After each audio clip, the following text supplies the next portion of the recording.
So hello सभी को। तो जैसा कि मैंने आप लोगों को कहा था कि जो अपना एग्ज़ाम है आने वाला जूनियर एनवायरनमेंट इंजीनियर का और जूनियर साइंटिस्ट ऑफिसर का, उससे संबंधित मैंने कहा था जो सिलेबस एनवायरनमेंट का, उसमें मैं कुछ आपसे डिस्कस करूँगा। या जो सिलेबस है उसका हम सीरीज़ लेके आएंगे फ्री ऑफ कॉस्ट। ठीक है। तो आज की अपनी उसी सीरीज़ में एक फ़र्स्ट क्लास है। तो जो पहला टॉपिक है सिलेबस का, उसी को अपने थोड़ा देखते हैं। ठीक है ना। फर्स्ट टॉपिक क्या है? Environment general knowledge. ठीक है ना, ये रहा सिलेबस। तो इस सिलेबस में देखो, सिंस मैंने आपको बोला है कि जो एग्ज़ाम है जूनियर एनवायरनमेंट इंजीनियर का, इसका जो अगर प्रीवियसली अगर आप देखोगे जो पिछला एग्ज़ाम हुआ है, तो उसका जो पेपर है, ठीक है ना, वो हम डिस्कस कर लेंगे।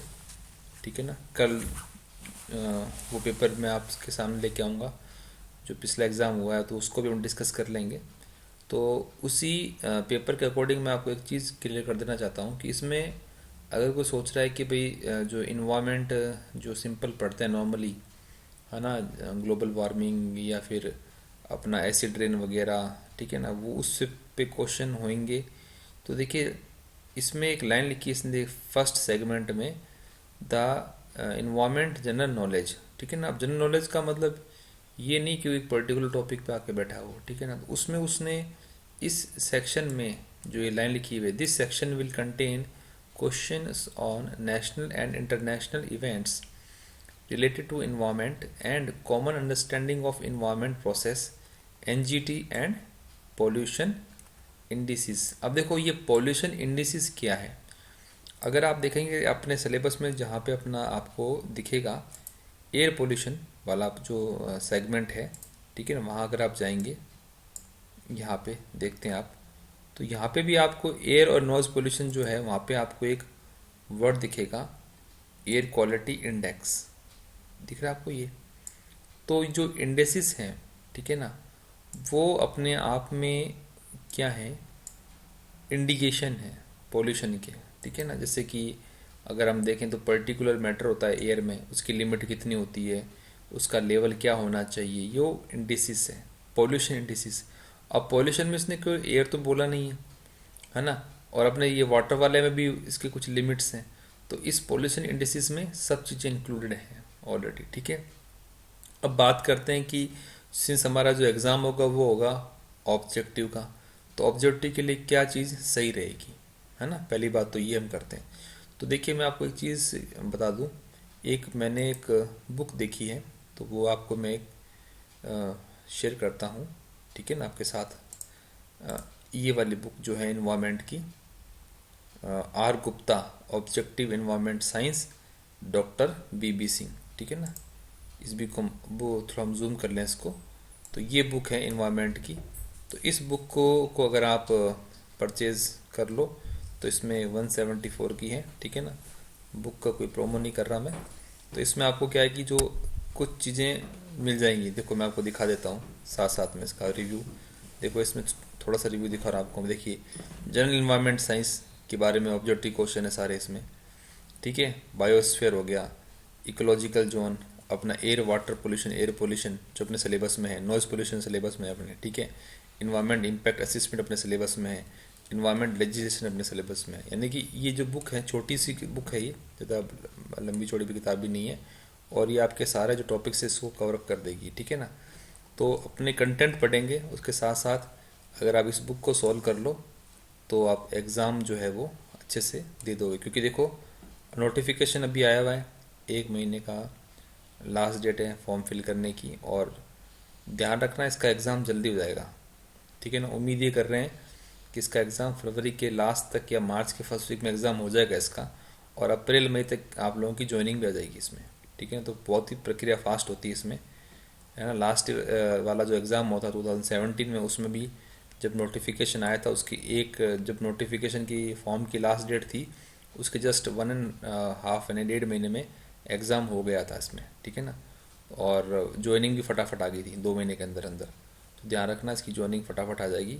तो ये जो बुक बताई मैंने आपको, डॉक्टर बीबी सिंह, ठीक है ना, इसके आप देख लो, स्टार भी ठीक दे रखे हैं, 3.7 आउट ऑफ 5 हैं, तो इसमें कोई दिक्कत नहीं है। मैंने इसके कई रिव्यूज़ देखेंगे, लेकिन मैं इसका रिव्यू कर रहा हूँ, मुझे ये बुक सही लगी है, तो आप इसको आप यूज़ कर सकते हो इस एग्ज़ाम के लिए, ठीक है। अब ये तो रही इसकी बात में, ठीक है। अब ये तो इसकी बात रही। अब क्या है कि अपने जो कुछ टॉपिक्स हैं जो अपने देखते हैं, ठीक है। एक टॉपिक है, जैसे कि मैं आपको बता रहा हूँ कि कैसे हम पढ़ेंगे, ठीक है ना।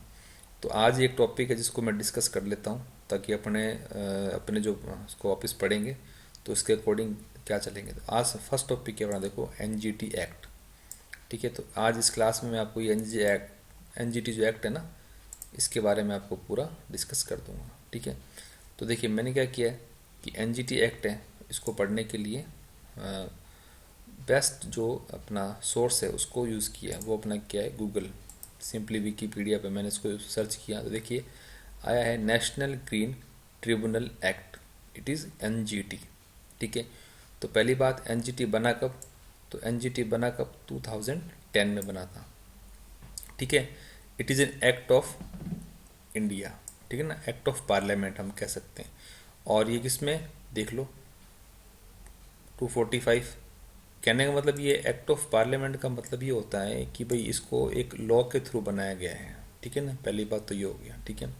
और इसके अंदर जिसका जो मेन मकसद है एनजीटी का, वो क्या है कि भाई एक ऐसा ट्रिब्यूनल हम बनाएं, स्पेशल ट्रिब्यूनल बनाएं, जिससे क्या हो सके, जो इन्वायरमेंट के इश्यूज़ हैं वो फटाफट यानी एक्सपीडियस डिस्पोजल उनका किया जा सके, यानी कि इन्वायरमेंट के इश्यूज़ का फटाफट हम ख़त्म कर दें, ठीक है ना। क्योंकि देखिए अगर ट्रेडिशनल कोर्ट में जाओगे तो बहुत सारे केसेस ऑलरेडी पेंडिंग्स हैं, तो वहाँ पे अगर इन्वायरमेंट का कोई केस लेके जाएगा तो एडिशनली वो बर्डन होगा उस पर। तो स्पेशल ऐसा एक्ट बनाओ जो इन्वायरमेंट के इश्यूज़ को ही अलग से इसमें डिस्पोज कर दें हम, ठीक है ना।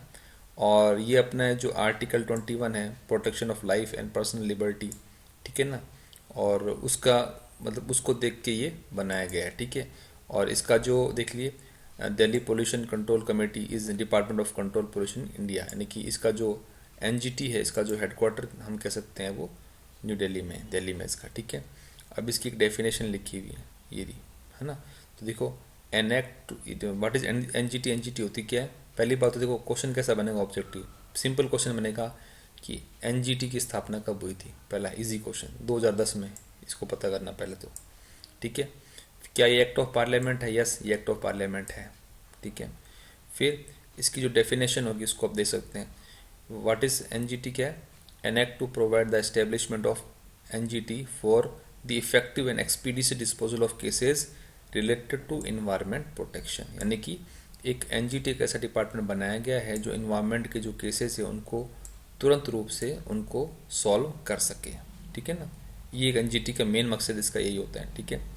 फिर देखो इसका जो अगला एक पॉइंट और इम्पोर्टेंट है, वो पढ़ने लायक है। देखो the tribunal shall not be bound by procedure laid down under the code of civil procedure 1908 but shall be guided by principle of natural justice, यानी कि ये जो एनजीटी बना है इसका मतलब ये नहीं है कि हम इसमें जैसे कि जो ये सीआरपी से हमारा जो एक्ट 1908 कि कोड ऑफ सिविल प्रोसीजर यानी कि सीसीपी जो एक्ट है उससे नहीं होगा, ये होगा principal of natural justice. Natural justice का मतलब ये होता है कि भाई जैसे मान लो किसी ने इन्वायरमेंट का कुछ हनन किया है या जो भी किया है तो उसमें एकदम से उसके ऊपर वो जो दूसरे बड़े जो कानून है वो ना लगाकर एक नेचुरल जस्टिस का प्रिंसिपल उसके ऊपर फॉलो किया जाता है, ठीक है ना।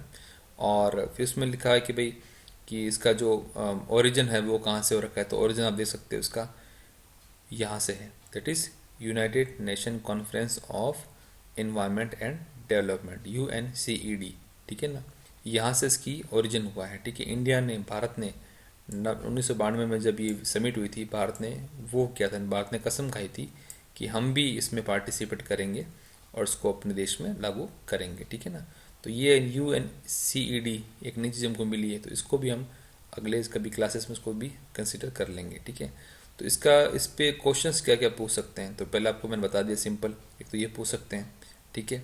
अब देखो ये तो एक यहाँ से मैंने आपको चीज़ें कुछ और बताई हैं, ठीक है ना। तो अब एक कुछ एडिशनल चीज़ मैं आपको और दिखा रहा हूँ, तो आप उसको भी थोड़ा सा देख लीजिएगा। एक एडिशनल चीज़ है वो है आपकी, ये देखो एनजीटी के बारे में कुछ और एडिशनल इन्फॉर्मेशन आप देख सकते हो यहाँ से। देखो एनजीटी का जो होगा ट्रिब्यूनल है ना, उसमें होंगे 20 मेंबर होंगे। पहली बात तो दिख रहा है आपको 20 मेंबर होंगे, ठीक है। तो judicial member have to be supreme court जज और chief justice of high court हो सकते हैं, ठीक है। Appeal against the order of NGT have to be made supreme court within 19 days. एक चीज़ ध्यान रखना कि एनजीटी की जो प्रक्रिया है ये पूरी की पूरी 6 महीने में ख़त्म हो जानी चाहिए, पहली बात तो ये। और अगर मान लो किसको इसके एनजीटी के अगेंस्ट में कोई अपील कर रहा है सुप्रीम कोर्ट में, तो वो 90 दिन में अपील उसको कर देनी चाहिए, ठीक है ना। और हेडक्वार्टर कितना है, कहाँ है, दिल्ली में। उसके अलावा रीजनल ब्रांच भोपाल, पुणे, कोलकाता और चेन्नई, यानी कि दिल्ली के अलावा इसमें 5 और अदर ब्रांचेस हैं, ठीक है ना। तो ये नॉर्मल एनजीटी के बारे में मैंने आपको बताया है, यहाँ से क्वेश्चन पुटअप हो सकते हैं, ठीक है। तो ये जो वीडियो बनाया है मैंने आपको, इसमें मैंने आपको हल्का सा इंट्रोडक्शन दिया है आज सिर्फ, ठीक है, कि अपने को क्या करना है। वो बुक मैंने आपको बताई है, तो इस बुक को आप फॉलो कर सकते हैं। इसमें आपका पूरा सिलेबस कवर हो जाएगा ऑलमोस्ट, ठीक है ना। तो अभी इतना ही था, और जब नेक्स्ट अपने मिलेंगे क्लास में, तो मैं इसमें अब आगे सिस्टमेटिकली जो सिलेबस है उसको कैसे पढ़ना है, तब तक के लिए आप इस बुक को परचेज़ कर लेना, ठीक है। और जो रही बात नोट्स की, तो इसके अलावा इस बुक के अलावा सोर्सेस अब मैं आपको बता दूं, शंकर आइस का भी आप यूज़ कर सकते हो। शंकर आइस की जो बुक है ना, वो भी अच्छी है, उसमें भी आपको काफ़ी मैटर मिल जाएगा, ठीक है। उसके अलावा जो नेट पे जैसे विकीपीडिया वगैरह हो गया या गूगल, तो सबसे बेस्ट है ही, ठीक है ना। उसका यूज़ कैसे करना मैं आपको बता दूंगा। तो जो कुछ पीडीएफ कुछ हो गया एक्स्ट्रा, वो मैं आपके इस यूट्यूब के चैनल पे शेयर कर दूंगा, तो आप वहाँ से उसको डाउनलोड कर लेना, ठीक है। तो अभी के लिए इतना ही था। Thank you very much.